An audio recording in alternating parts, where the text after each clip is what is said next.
नमस्कार दोस्तों, के एग्ज़ाम फाइट में आपका स्वागत है। कैसे हैं आप सभी? उम्मीद है आप सभी सही होंगे और आपकी तैयारी अच्छी चल रही होगी। दोस्तों, आज हम इलेक्ट्रीशियन थ्योरी से कुछ महत्वपूर्ण प्रश्नों की सीरीज लेकर आए हैं, जो कि ये प्रश्न आपके प्रीवियस ईयर एग्ज़ाम में पूछे गए प्रश्न होंगे। दोस्तों, इलेक्ट्रीशियन से संबंधित आपका कोई भी एग्ज़ाम हो, जैसे कि यूपी पीसीएल टीजी2, यूपी आर्नल TG two, Bihar PCL, Punjab PCL, Maharashtra PCL, MP PGCL और सेंट्रल में आप ले लीजिए इसरो, सेल, डीआरडीओ, इन सभी भर्तियों के लिए काफ़ी महत्वपूर्ण प्रश्न इसमें रखे गए हैं। चलिए, आपका ज़्यादा टाइम न लेते इन प्रश्नों की शुरुआत करते हैं। उससे पहले आपसे रिक्वेस्ट है, अगर आप चैनल पर नए, चैनल को सब्सक्राइब कर लीजिए और अपने दोस्तों में शेयर कर दीजिए। वीडियो अच्छा लगे तो वीडियो को लाइक ज़रूर करना। और दोस्तों, अगर इसी तरह की हमारी पिछली वीडियो देखना चाहते हैं तो आप चैनल से जुड़ सकते हैं, और अभी हम वीडियो के अंत में प्लेलिस्ट का लिंक जोड़ देंगे। आप वहां पर जाकर सारी वीडियो आसानी से देख सकते हैं। चलिए चलिए हम अपने प्रश्नों से शुरुआत करते हैं, जो कि हमारा प्रश्न है 30 इंच प्लाज्मा रंगीन टीवी में सामान्यतः बिजली की खपत कितनी होती है? सही उत्तर जो कि यहाँ पर 150 वाट की होती है, जो कि 30 इंच प्लाज्मा रंगीन टीवी में सामान्यतः बिजली की खपत 150 वाट होती है। अगला प्रश्न हमारा दिया गया, इलेक्ट्रॉन के प्रवाह को डैश डैश कहा जाता है? सही उत्तर धारा कहते हैं, यानी करंट कहते हैं। यहाँ पर देख लेते पूरी जानकारी। इलेक्ट्रॉन की प्रवाह की दर को विद्युत धारा कहते हैं, या इलेक्ट्रॉन या आवेश एक स्थान से दूसरे स्थान तक प्रवाह ही विद्युत धारा कहलाती है। विद्युत धारा का प्रतीक जो है आई होता है, इसका मात्रक जो होता है एम्पियर होता है। विद्युत धारा की चाल प्रकाश की चाल के तुल्य होती है, अर्थात 3 × 10⁸ मीटर प्रति सेकंड होती है। आई बराबर क्यू अपान टी होता है, जो कि इसका मात्रक एम्पियर होता है। अगला प्रश्न, एक कार्बन प्रतिरोधक पर रंगों का कोड इस प्रकार है, पहले लाल, फिर पीला और फिर भूरा और अंत में सिल्वर। इनमें से प्रतिरोध का मान क्या है? जैसा कि यहाँ पर मैं आपको बता दूं, लाल, जैसे कि पहले सबसे पहले क्या दिया गया, लाल, लाल का 2 लिखेंगे। फिर बाद में पीला है, पीला का 4 होता है, इस प्रकार लिखेंगे। फिर तीसरा स्टेप होता है आपका गुड़े का चिन्ह लगा कर यहाँ पर 10 की घाते में जो होता है लिखेंगे। भूरा का 1 होता है, और अंत में प्लस सिल्वर है तो प्लस माइनस 10%, यानी आपका यहाँ पर इसे सॉल्व करेंगे तो आपका 240 प्लस माइनस 10% बिल्कुल सही उत्तर है। यहाँ पर आप देख सकते हैं, जो कि यहाँ पर आपको मैं बता दूं, जो कि इस प्रकार दिया गया है। यहाँ पर ऑप्शन नंबर बी आपका सही उत्तर निकल कर आ जाएगा, जो कि यहाँ पर 240 सही उत्तर होगा। ये 241 नहीं 240 है। चलिए, प्लस माइनस 10% रख सकते हैं। अगला प्रश्न,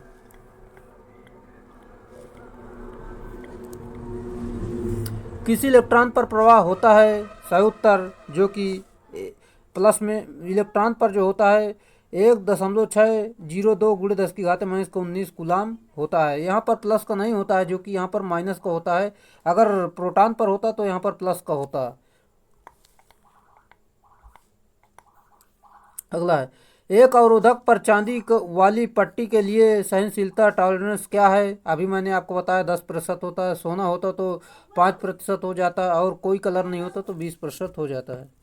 हमारा अगला प्रश्न दिया गया है, निम्न में से कौन सा लैंप का कमरे के तापक्रम पर निम्नतम प्रतिरोध होगा?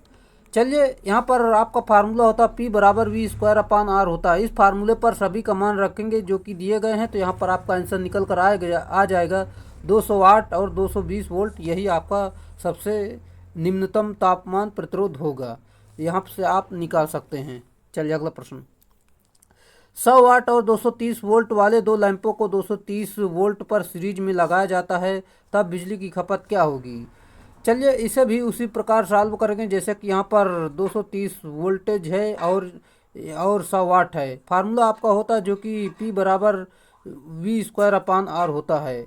यहाँ पर फार्मूले पर मान रखेंगे, जैसे कि V 230 है तो इसका वर्ग कर देंगे, जो कि 230 × 230 होता है। और यहाँ पर R का मान रखेंगे। R का मान यहाँ पर तो दिया नहीं है, तो यहाँ पर हमें क्या निकालना है, जो कि यहाँ पर, जैसे कि यहाँ पर मैं आपको बता दूँ, इस प्रकार यहाँ पर निकाल सकते हैं।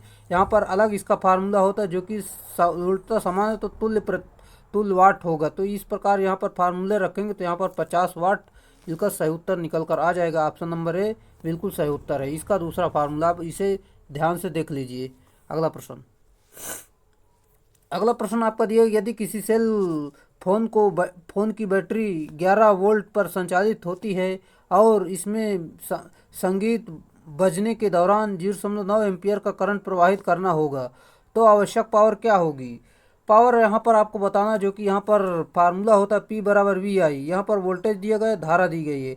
1199 यानी 11 का 9 से 0.9 से गुणा करेंगे तो आपका यहाँ पर ऑप्शन नंबर सी बिल्कुल सही उत्तर होगा। इस प्रकार आप इसे निकाल सकते हैं। 4 समानांतर शाखाओं में से प्रत्येक में बिजली का डिस्पेशन 1.2 वाट है, तो कुल बिजली का डिस्पेशन कितनी होगी? चलिए इसे सॉल्व करते हैं। जो कि यहाँ पर मैं आपको बता दूँ, 4 समांतर शाखाएं हैं, तो यहाँ पर आपका वो वाट जुड़ जाएगा, जो कि इस प्रकार से देख सकते हैं। पावर बराबर power 1 plus power 2 plus power 3, इस प्रकार सभी को जोड़ लेंगे तो 12 चौक 48 यानी 4.8 वाट बिल्कुल सही उत्तर होगा। चलिए अगला हमारा प्रश्न दिया गया है, जो कि निम्नलिखित में किस सर्किट ब्रेकर को शोर परेशानी का संभावित स्रोत माना गया है? सही उत्तर जो कि एयर ब्लास्ट सर्किट ब्रेकर बिल्कुल सही उत्तर होगा। यहाँ पर देख लेते हैं, जो कि दिया गया एयर ब्लास्ट सर्किट ब्रेकर में शोर के कारण परेशानी होती है, क्योंकि एयर ब्लास्ट सर्किट ब्रेकर में वायु का दाब अधिक होता है।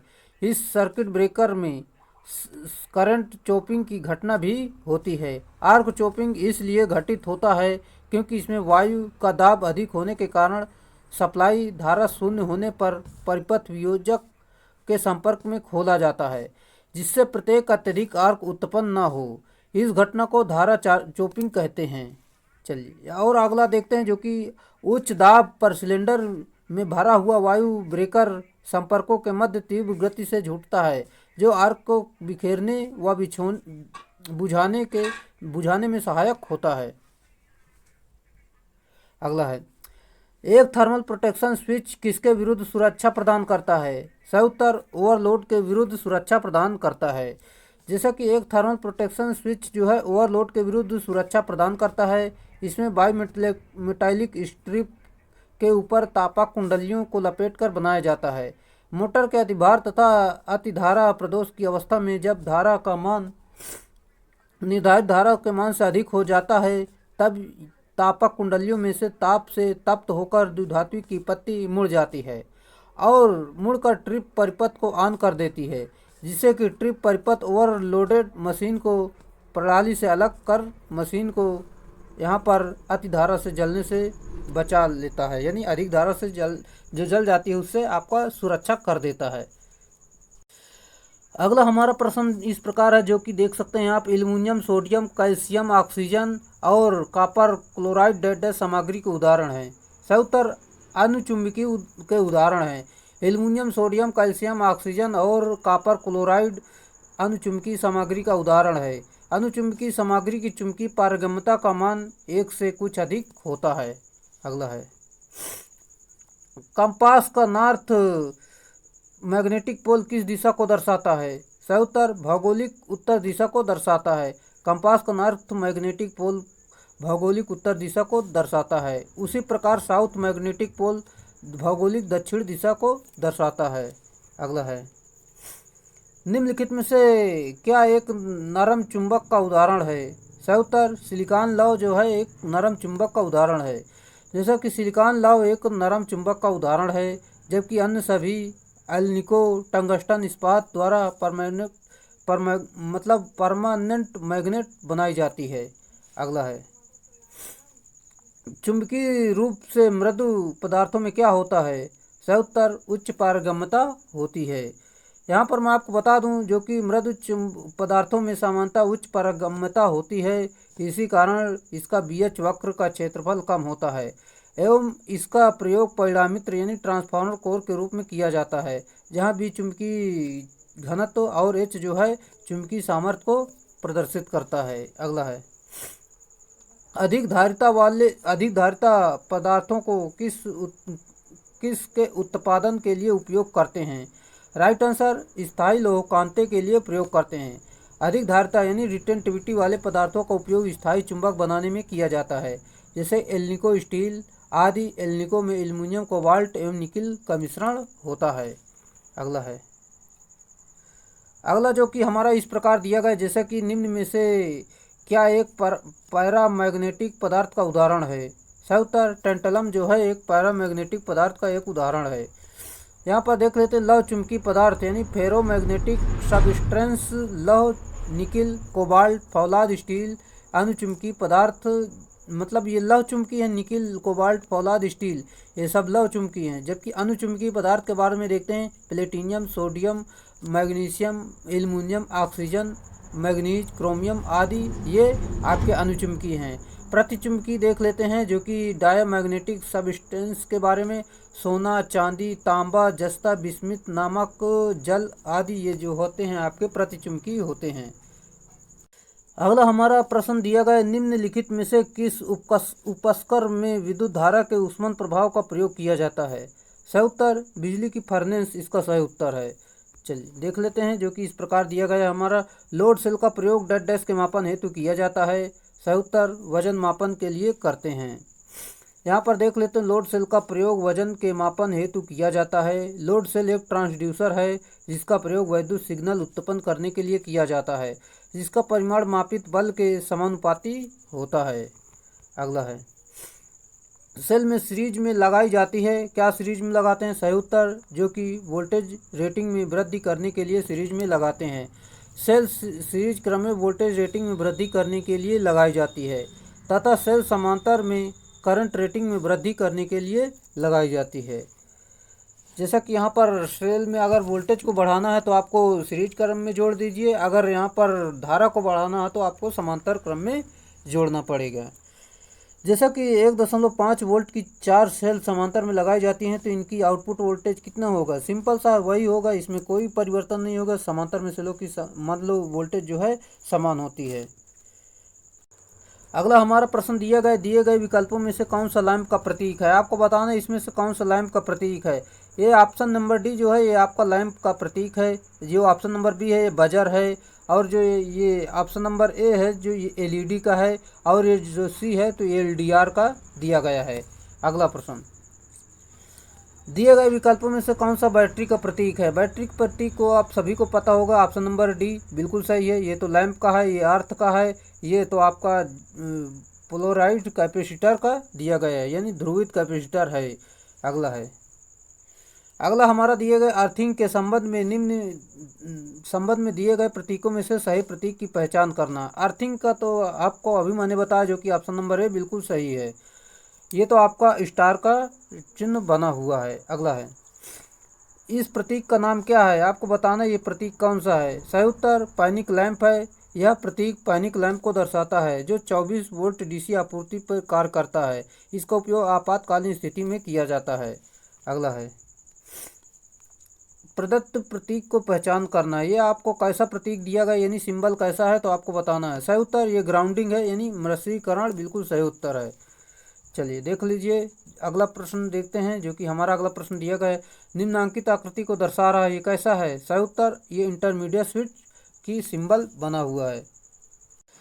अगला हमारा प्रश्न जो कि इस प्रकार है आर एल परिपथों में धारा में क्षणिक वृद्धि होने पर अधिकतम प्रारंभिक मान किसका होता है। सही उत्तर प्रतिरोधपात का होता है। आर एल परिपथ में धारा में क्षणिक वृद्धि होने पर अधिकतम प्रारंभिक प्रतिरोधपात के मान के बराबर होता है क्योंकि प्रेरकत्व खुले परिपथ के समान कार्य करता है। चलिए दोस्तों अगर इसी तरह की वीडियो आप हमारे चैनल से देखना चाहते हैं तो आप चैनल को सब्सक्राइब कर लीजिए, और अभी मैं वीडियो के अंत में प्लेलिस्ट का लिंक जोड़ दूंगा, आप उस पर क्लिक करके सारी वीडियो आसानी से देख सकेंगे। इसलिए आप चैनल को सब्सक्राइब जरूर कर लें। अगर वीडियो पसंद आ रहा है तो वीडियो को लाइक कर दीजिए। चलिए सामान्य प्रतिबाधा की अपेक्षा परिपथ में दोष प्रतिबाधा है। सही उत्तर निम्न या उच्च हो सकती है। देख सकते हैं यहाँ पर पूरी जानकारी आपको बताएंगे। सामान्य प्रतिबाधा की अपेक्षा परिपथ में दोष प्रतिबाधा निम्न या उच्च हो सकती है। दोष के समय यदि लघु परिपथ दोष होता है तो उस समय परिपथ में धारा का प्रवाह ज़्यादा होने लगता है, जिसके फलस्वरूप प्रतिबाधा निम्न होता है, तथा खुला परिपथ प्रदोष के समय प्रतिबाधा अधिकतम होती है। अगला हमारा जो कि इस प्रकार दिया गया, जैसे कि आपको मैं बता दूं, समांतर पट्टिका कैपेसिटर में पट्टिकाओं के बीच के क्षेत्र को परावैद्युत सिल्ली से भरा जाता है।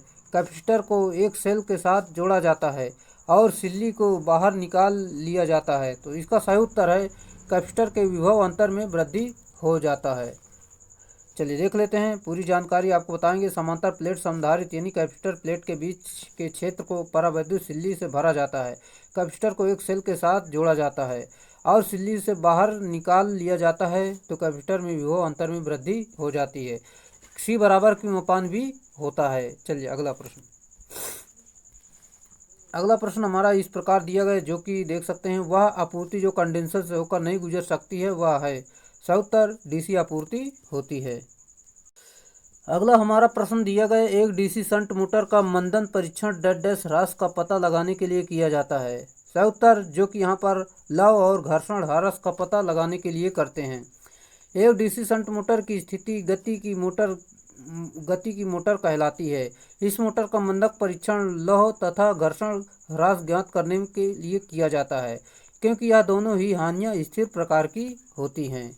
अगला है, एक प्रोनी ब्रेक का आर्म 0.5 मीटर लंबा है। ब्रेक पर विंग नट्स को मोटर पुली पर कस दिया जाता है, जिससे कि 980 न्यूटन का बल उत्पन्न होता है। तो मोटर द्वारा विकसित किया जा रहा टार्क क्या है? चलिए इसे सॉल्व करते हैं। बलाघूर्ण यानी टार्क बराबर बल गुणे दूरी जो होती है, जो कि देख सकते हैं यहाँ पर दूरी आपकी दी गई है इस प्रकार, जैसे कि 0.5 मीटर, और यहाँ पर न्यूटन मान लो आपका दिया गया है बल। यहाँ पर फार्मूले पर मान रखेंगे, सॉल्व करेंगे तो आपका यहाँ पर उत्तर निकल कर आ जाएगा 990। बिल्कुल सही उत्तर होगा, Newton into metre right answer है। अगला है, जिस प्रकार की DC मोटर के लिए गयात्मक ब्रेकिंग आमतौर पर इस्तेमाल की गई है। सही उत्तर जैसे कि series motor, shunt motor, compound motor, इन सभी का प्रयोग किया गया है। ज्ञात है जैसे कि गयात्मक ब्रेकिंग आमतौर पर सीरीज, शंट, कंपाउंड तीनों DC मोटरों पर लागू होती है। DC मोटर का प्रयोग बृहत गति परास अनुप्रयोगों के लिए किया जाता है। अगला है, एक DC मशीन के आघूर्ण और आर्मेचर की धारा विशेषताओं को इस नाम से जाना जाता है। सही उत्तर विद्युतीय विशेषताएं बिल्कुल सही उत्तर है। एक DC मशीन के आघूर्ण और आर्मेचर की धारा विशेषताओं को विद्युत विशेषताएं के नाम से जाना जाता है। अगला है, दिश धारा मोटर के लिए निम्न में से किस गुण अथवा विशेषता को गुण कहा जाता है? सही उत्तर बल आघूर्ण और आर्मेचर धारा विशेषता बिल्कुल सही उत्तर है। यहाँ पर मैं आपको बता दूं, जैसे कि DC मोटर के लिए बल आघूर्ण और आर्मेचर धारा विशेषता गुण होता है। DC मशीनों का बृहत गति अनुप्रयोगों हेतु किया जाता है। अगला हमारा प्रश्न दिया गया है, निम्नलिखित में से क्या एक ट्रांजिस्टर का प्रकार है? सही उत्तर जो कि PNP एक ट्रांजिस्टर का प्रकार होता है। PNP एक ट्रांजिस्टर का प्रकार है। जैसे कि ट्रांजिस्टर दो प्रकार के होते हैं, PNP और NPN, यहाँ पर देख सकते हैं। और इनका सिंबल मैं आपको बता दूं, PNP और NNP में अंतर क्या होता है। दोस्तों NPN उसे कहते हैं जिसमें तीर बाहर की तरफ होता है, PNP जो होता है जिसमें तीर अंदर की तरफ होता है। इस प्रकार आप इसे याद रख सकते हैं। यहाँ पर देख लेते, PNP ट्रांजिस्टर में धारा का चालन के द्वारा होता है तथा NPN ट्रांजिस्टर में धारा का चालन इलेक्ट्रॉनों द्वारा होता है। अगला है, निम्नलिखित में से कौन ना ही अच्छा निर्वाहक और ना ही अच्छा अवरोधी होता है?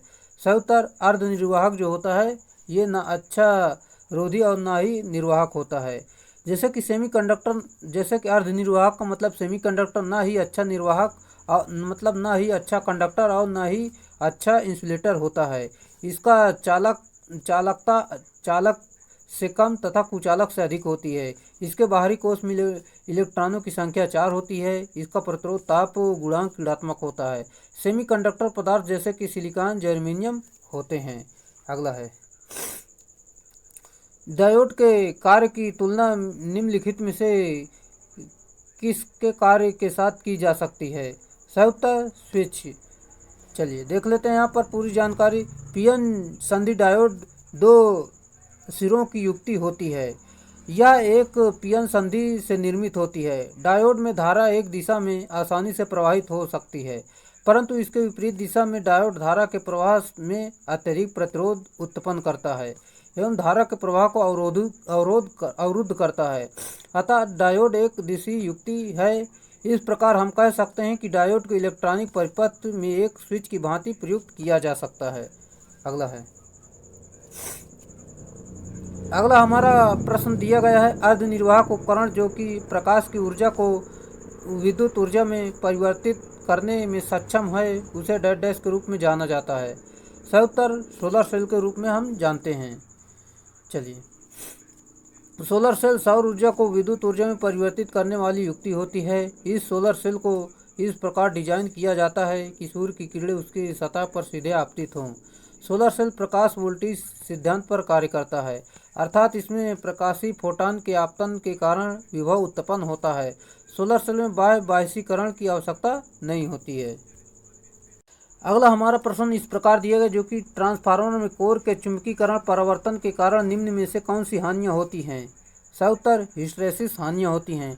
ट्रांसफार्मर के कोर में बार बार चुंबकित तथा विचुंबकित होने के कारण पावर की खपत होती है, उसे हिस्टैरिसीस लॉस कहते हैं, यानी हिस्टैरिसीस हानि कहते हैं। चलिए, इसका फार्मूला भी आप देख सकते हैं, जो कि नीटा बी की घाते 1.6 एफ यानी फ्रीक्वेंसी गुणे आयतन होता है। इस प्रकार आप जान सकते हैं। अगला है, हिस्टैरिसीस हानि किसके द्वारा व्यक्त की जाती है। मैंने अभी आपको बताया, जो कि ऑप्शन नंबर डी बिल्कुल सही उत्तर है। आप इसे जान सकते हैं। एक बार फिर से आपको बता दूं इसकी व्याख्या के माध्यम से। स्थैतिक यानी हिस्टैरिसीस हानि क्रोड को बार बार चुंबकित तथा विचुंबकित होने से विद्युत शक्ति की जो खपत होती है, उसे हिस्टैरिसीस हानि कहते हैं। इसका मान एसी की आवृत्ति बढ़ाने में किया जाता है, जो कि इस प्रकार इसका फार्मूला जान सकते हैं। अगला है, ट्रांसफार्मर के चुंबकीय फ्रेम में होने वाले हिस्टैरिसीस नुकसान डैश डैश पर निर्भर करता है। सही उत्तर पदार्थ के आयतन पर, पदार्थ के वर्ग पर और आवृत्ति पर, अभिवाह फ्लक्स घनत्व पर, इन सभी पर निर्भर करता है। यहाँ पर देख भी सकते हैं आप, जो कि दिया गया है। लौह आदि चुंबकीय पदार्थ को बार बार चुंबकित व विचुंबकित होने में विद्युत शक्ति की जो खपत होती है, वह हिस्टैरिसीस क्षति या शैथिल्य हानि कहलाती है। हिस्टैरिसीस हानि का फार्मूला जो कि मैंने अभी आपको बताया, इसे आप जान लीजिए। अगला है, ट्रांसफार्मर हिस्टैरिसीस हानियाँ निम्नलिखित के द्वारा कम की जा सकती हैं। सही उत्तर स्टील लेमिनेशन का सिलिकॉन अंश को नियंत्रित करके कम की जा सकती हैं। चलिए, देख सकते हैं यहाँ पर ट्रांसफार्मर हिस्टैरिसीस हानियों को कम करने के लिए स्टील लेमिनेशन का सिलिकॉन अंश को नियंत्रित करके किया जा सकता है। अगला है, हिस्टैरिसीस हानि को उस कोर के लिए एक सामग्री का चयन करके कम किया जा सकता है जिसमें, सही उत्तर कम हिस्टैरिसीस गुणांक इसका सही उत्तर है।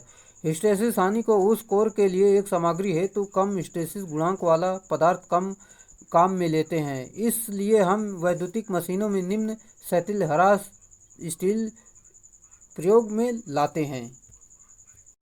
हमारा अगला प्रश्न दिया गया है, जीनर डायोड को सदैव डैश डैश अवस्था में संयोजित किया जाता है। सही उत्तर रिवर्स बायस में।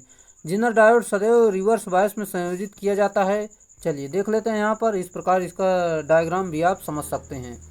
अगला है, अगला हमारा प्रश्न दिया गया, जो कि इस प्रकार दिया गया है, लाइट इमिटिंग डायोड यानी एलईडी को समांतर डैश डैश वोल्टता पर फॉरवर्ड दिशा में प्रचलित किया जाता है। सही उत्तर 1.5 से लेकर 3 वोल्ट तक फॉरवर्ड दिशा में प्रचलित किया जाता है। देख सकते हैं, लाइट इमिटिंग डायोड को समांतर 1.5 से लेकर 3 वोल्टता पर फॉरवर्ड दिशा में प्रचलित किया जाता है। अगला है, एक ब्रिज दीष्टकारी में निवेश और निर्गत संयोजनों को अंतः परिवर्तित किया गया है। स्विच खोलने पर क्या होगा। सही उत्तर दिष्ट धारा निर्गत निर्धारित मान का आधार रह जाएगा। बिल्कुल सही उत्तर है। देख सकते हैं यहाँ पर, जो कि दिया गया, एक ब्रिज दीष्टकारी में निवेश और निर्गत संयोजकों को अंतः परिवर्तित किया गया है। स्विच खोलने पर डीसी निर्गत निर्धारित मान का आधार रह जाएगा। अगला हमारा प्रश्न जो कि दिया गया, प्रतिकर्षण मोटर यानी रिपल्सन मोटर के संदर्भ में निम्न में से कौन सा कथन गलत है। जैसा कि यहाँ पर मैं आपको बता दूं, जो कि इसमें ब्रश पर स्पार्किंग की कोई आवश्यकता नहीं होती, यही आपका गलत है, यही आपका बिल्कुल सही उत्तर है। चलिए, यहाँ पर मैं व्याख्या के माध्यम से आपको बताना चाहूँगा, जो कि इस प्रकार दिया गया है, प्रतिकर्षण मोटर रिपल्सन के सिद्धांत पर कार्य करने वाली मोटर होती है, और यानी रिपल्सन मोटर यानी प्रतिकर्षण मोटर को ब्रश शिफ्ट मोटर भी कहा जाता है। तथा इसी शिफ्टिंग की क्रिया के कारण इस मोटर की गति कंट्रोल होती है। इसमें पूर्ण लोड का मान लगभग 3 से 4 गुना स्टार्टिंग धारा होती है तथा टॉर्क का मान लगभग 350% होता है। अगला जो कि हमारा इस प्रकार प्रश्न दिया गया है, किस प्रकार के एसी एकल यानी सिंगल फेज मोटर को कम्यूटेटर मोटर के प्रकार के तहत वर्गीकृत किया गया है। सही उत्तर प्रतिकर्षण मोटर। प्रतिकर्षण प्रकार के एसी एकल यानी सिंगल फेज मोटर की कम्यूटेटर मोटर के रूप में वर्गीकृत किया जाता है। इस प्रकार के मोटर में कार्बन ब्रूसेज को शॉर्ट सर्किट कर दिया जाता है तथा इसका प्रारंभिक बलाघूर्ण उच्च तथा विद्युत धारा जो है निम्न होती है। अगला है, प्रतिकर्षण मोटर के घूर्णन की दिशा को कैसे उल्टा किया जा सकता है। सही उत्तर जो कि इसका राइट आंसर हो जाएगा आपका, ब्रूस अक्ष को विस्थापित करके किया जा सकता है। देखते हैं यहाँ पर जो कि प्रतिकर्षण मोटर के घूर्णन की दिशा को ब्रश अक्ष को विस्थापित करके उल्टा किया जा सकता है। प्रतिकर्षण मोटर एक सिंगल फेज मोटर होती है। यही एकमात्र एक ऐसी सिंगल फेज मोटर होती है जो अच्छे पावर फैक्टर के साथ कार्य करती है। अगला है, नीचे दिए गए विकल्पों में प्रदर्शित किस घरेलू उपकरण के लिए आवश्यक मोटर का आकार सबसे छोटा होता है। सही उत्तर इलेक्ट्रिक घड़ी का जो मोटर होती है सबसे छोटी होती है। अगला है, एक हिस्टैरिसीस मोटर डेड डैश के सिद्धांत पर कार्य करती है। सही उत्तर शैथिल्य हानि पर यानी हिस्टैरिसीस हानि पर कार्य करती है।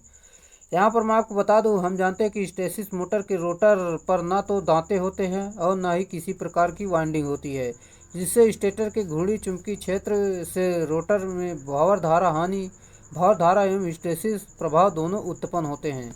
भंवर धारा के प्रेरण मोटर के बलाघूर्ण विकसित करती है तथा हिस्टैरिसीस मोटर बलाघूर्ण विकसित करती है।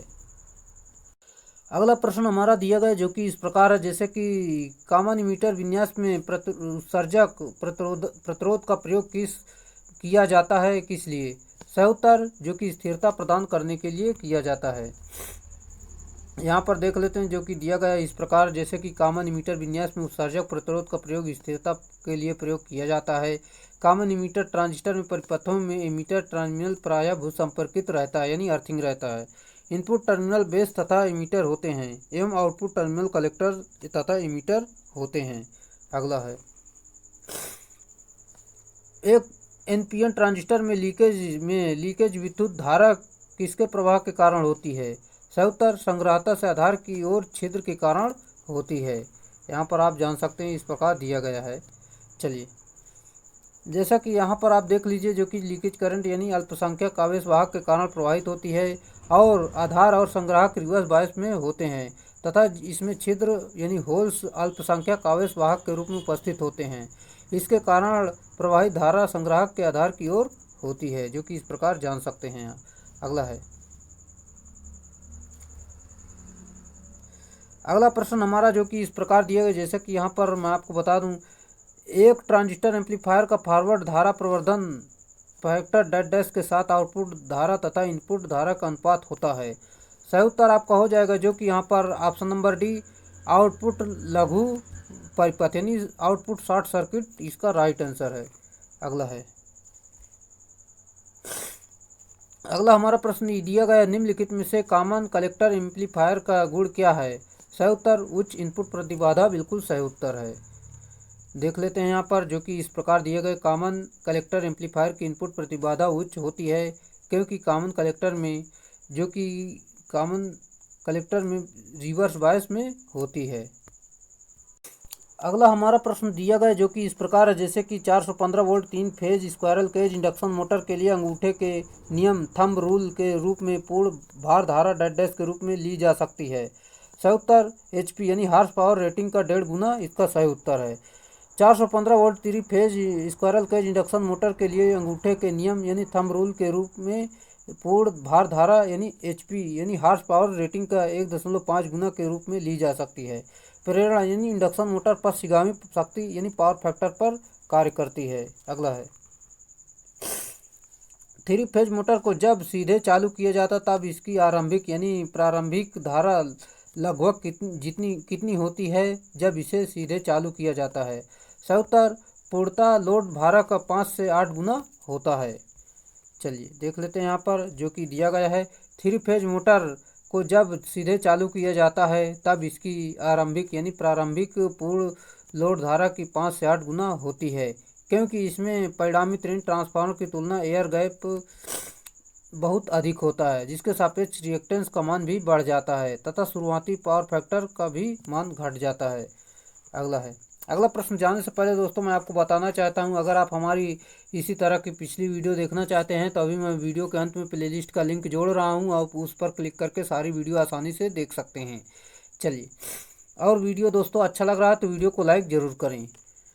3 फेज वाली बड़ी इंडक्शन मोटर को चलाने के लिए स्टार्टर का प्रयोग किया जाता है। सही उत्तर स्टार्ट पर सप्लाई धारा को कम करने के लिए किया जाता है।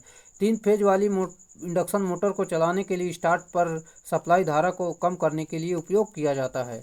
अगला है, चुंबकीय स्टार्टर ध्रुवों की संख्या किसे संदर्भित करती है? सही उत्तर नियंत्रण संपर्कों की संख्या को संदर्भित करती है।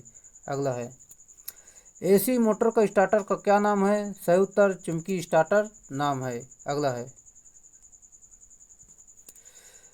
ड्यूल स्टार्टर का इस्तेमाल किसे चालू करने के लिए किया जाता है? सही उत्तर स्क्वीरल केज इंडक्शन मोटर को चालू करने के लिए किया जाता है।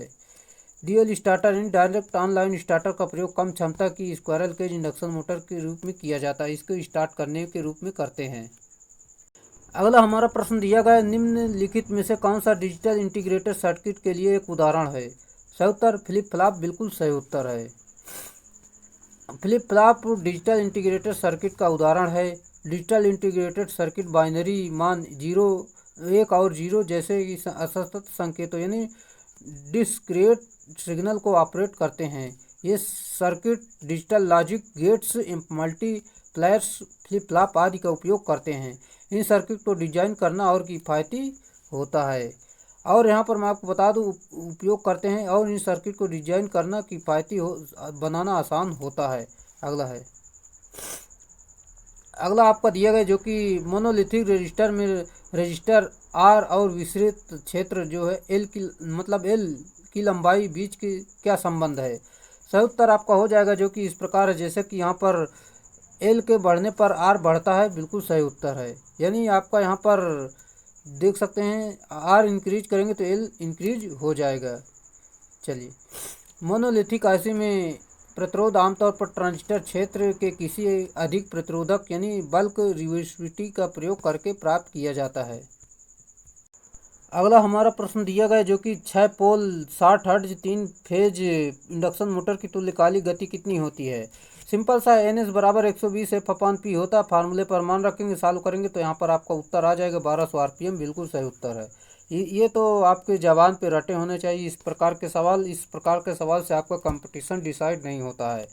यदि ध्रुवों की संख्या 4 है और 300 RPM की गति है तो सिंक्रोनस जनरेटर की आवृत्ति क्या है? वही फार्मूले पर मान रखेंगे, सॉल्व करेंगे तो आपका 10 हर्ट्ज बिल्कुल सही उत्तर आ जाएगा।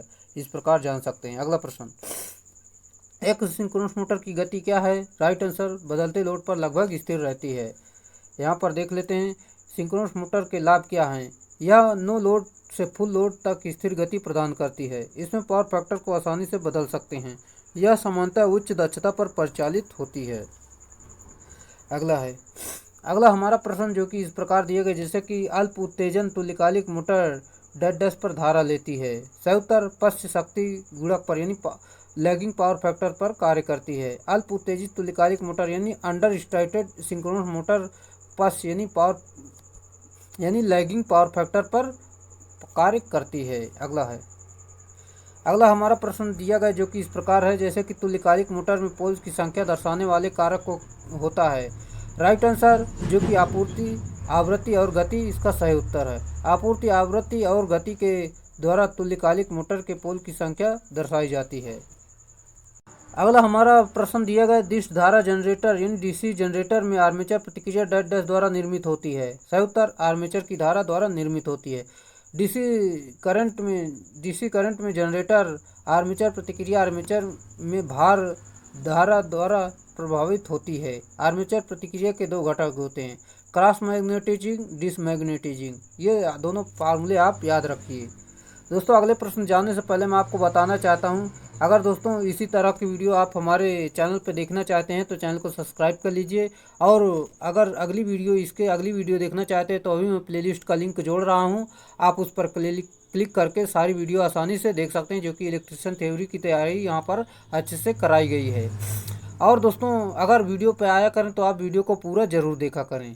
चलिए, वीडियो अच्छा लगा हो तो वीडियो को लाइक ज़रूर करें। अगला प्रश्न, एक निर्दिष्ट धारा यानी डीसी करंट मशीन में ब्रश पर स्पंदन का सबसे संभावित कारण क्या है? सही उत्तर आर्मेचर में खुली कुंडली अंतराध्रुव यानी इंटरपोल। गलत, ब्रश स्प्रिंग दाब इसका सही उत्तर है। जैसे कि ब्रशों पर स्पार्किंग का प्रमुख कारणों में आर्मेचर में खुली कुंडली, खराब इंटरपोल और गलत ब्रश स्प्रिंग दाब हो सकते हैं। और डीसी मशीन में ब्रश प्रायः कार्बन के बनाए जाते हैं जिसमें स्पार्किंग कम होती है। डीसी मशीन में ब्रशों को कम्यूटेटर पर लगाया जाता है। अगला हमारा दिया गया, डिश धारा जनरेटर में दिक् परिवर्तन प्रक्रिया के मुख्य रूप से क्या होता है? सही उत्तर चुंबकीय उदासीन अक्ष पर एमिनो को पार करने पर आर्मेचर कुंडली में धारा का व्युत्क्रमित होना होता है। चलिए देख सकते हैं यहाँ पर, जो कि इस प्रकार दिया गया। यहाँ पर पूरी जानकारी हम आपको देना चाहेंगे। निर्दिष्ट धारा जनरेटर यानी डीसी जनरेटर में दिक् परिवर्तन इन कम्यूटेशन प्रक्रिया के रूप में चुंबकीय उदासीन अक्ष यानी मैग्नेटिक नेचुरल एक्सिस पर को पार करने पर आर्मेचर कुंडली में धारा व्युत्क्रमित यानी रिवर्स हो जाती है। वह प्रक्रिया जिसमें कॉइल धारा यानी कॉइल करंट का उल्टाव प्लस आईसी तथा माइनस आईसी कम्यूटेटर पर ब्रशेस की सहायता से दिक् परिवर्तन कहलाता है। इसे यहाँ पर देख सकते हैं आप। चलिए, यदि जैसा कि यहाँ पर मैं आपको बता दूं, कम्यूटेशन के खराब होने पर ब्रश में कम्यूटेटर सेगमेंट के मध्य स्पार्किंग होता है।